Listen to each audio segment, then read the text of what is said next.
حصل ايه يا بامبا؟ احكي لك يا اخوي. ايوه احكي لي. انت بقى طبعا مش خافي عليك، احنا ساكنين فين؟ في اخر دور. وانا اسم الله عليك خلاص ما بقاش فيا صحه للطلوع والنزول. امبارح بقى يا حبيبي انا واقفه في التراسينه لقيت الراجل بتاع القوطه فايت، رحت نادها له. ايوه يا ست. اطلع يا اخويا يسترها معاك. القوطه بالتسعيره يا ست. عارفه يا اخويا عارفه، اطلع. وطلع يا اخويا الست دوار، وعبال ما وصل كان عرقه بقى مرقه ونفسه بقى مكروش، وقال لي يا سلام على السلالم، يا سلام سلم. السلم بتاعكوا عالي قوي يا ست هاني. معلش يا اخويا معلش، ما هم بيقولوا الرزق يحب الخفيه. ايوه عايزه قوطه قد ايه يا ست؟ اسم الله عليك وريني قبله يا اخويا. ايه ده؟ ودي قوطه دي؟ هي انت بتسميه دي قوطه؟ لا لا دي خضره. اتفضلي، ادي قوطه حمراء. ايه دي؟ لا يا اخويا دي مفعصه. اتفضلي، ادي قوطه ناشفه. حلوه قوي دي من ايدك.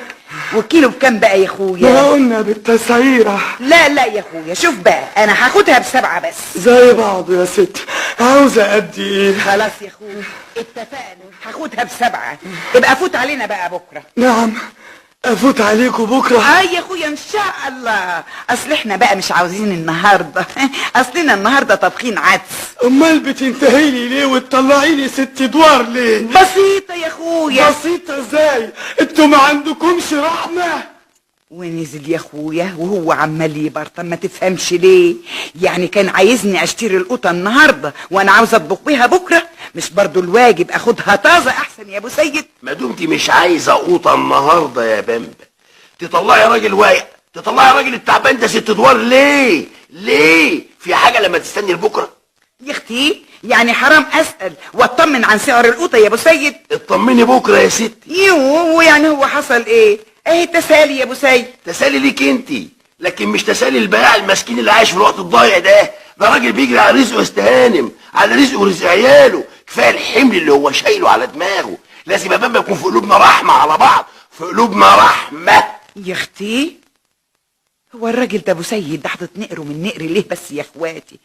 امال هسلي روحي طول النهار بايه ما دام لا عندي لا طبيخ ولا غسيل؟ يا اخواتي ما كنتش استلى على البياعين اللي رايحه وجايه، استلى مع مين بس يا اخواتي؟ شفتوا بقى الراجل اللي ما يعجبوش اي حاجه اعملها ابدا؟ مش بقول لكم ماليش بخت معاه؟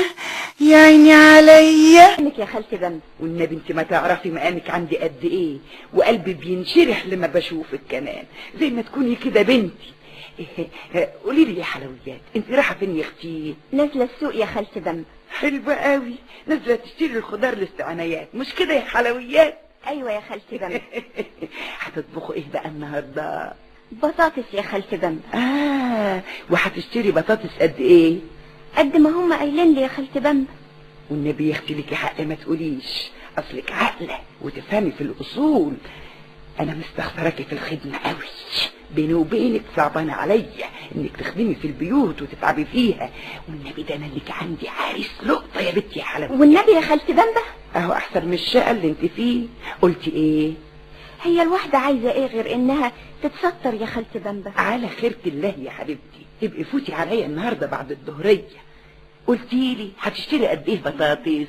ابقي فوتي عليا النهارده بعد الظهريه بعد ما تشتري البطاطس. انت قلتي لي هتشتري قد ايه؟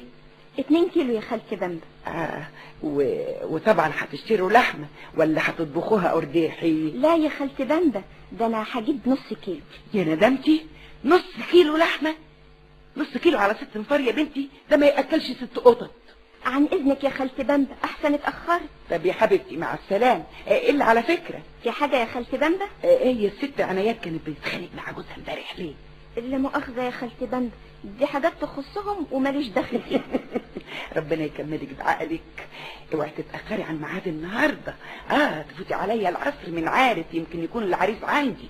متشكره يا خالتي بامبا.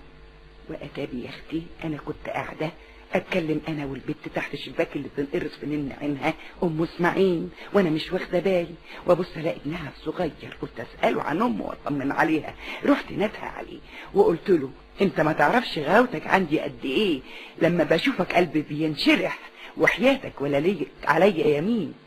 انت غلاوتك عندي ما تتقدرش، زي ما تكون ابني تمام.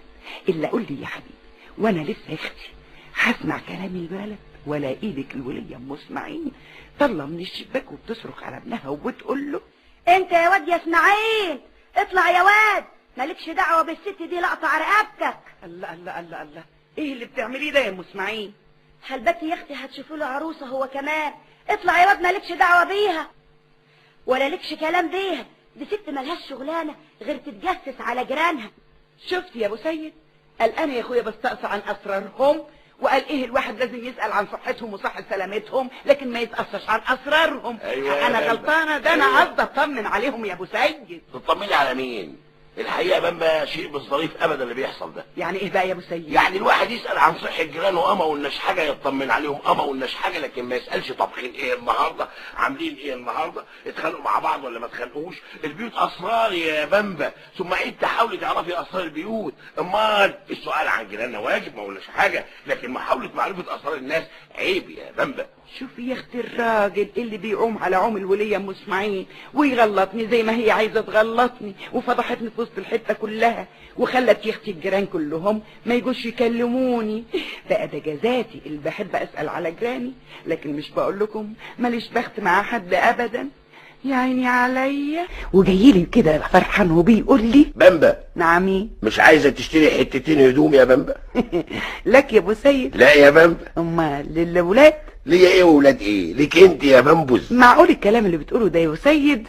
اسم الله عليك، ده انت القرش ما بيطلعش من جيبك الا بخلق الدرس. انا يا بنبا؟ ايوه انت يا ابو سيد. ابدا يا بنبا، انا مادام معايا فلوس ما اتاخرش ابدا. جميل، والفلوس موجوده النهارده؟ الحمد لله. طب يا اخويا لا يهمني ايدك على 50 جنيه قبل ما ترجع في كلامك. اتفضلي يا بنبا، اتفضلي يا سيدي. واسم الله عليك، هم كده بقى والبس عشان ننزل. مستني ايه؟ على فين؟ على وسط البلد يا اخويا، اشتري كل اللي نفسي فيه. قومي يا بنبا يلا. ونزلنا يا حبيبتي على وسط البلد، ودخلت لك على محل من بتوع الأقمشة اللي تشرح القلب، وقعدت يا حبيبتي انقي واللي يعجبني اركنه على جنب. نقيت لك اسم الله عليكي 3 حتت قماش، اللي 3 امتار واللي 4، لكن عايزه الحق الوانهم كانت تهبل تاخد العقل كده، وبقيت يا حبيبتي حاطير من الفرحه. وابو سيد سالني ايه عاجبك القماش ده يا بنبا؟ هو ده يا ابو سيد اللي كان نفسي فيه. كده اهو، خلاص اقطع القماش اللي بتقولك عليه ولو سمحت.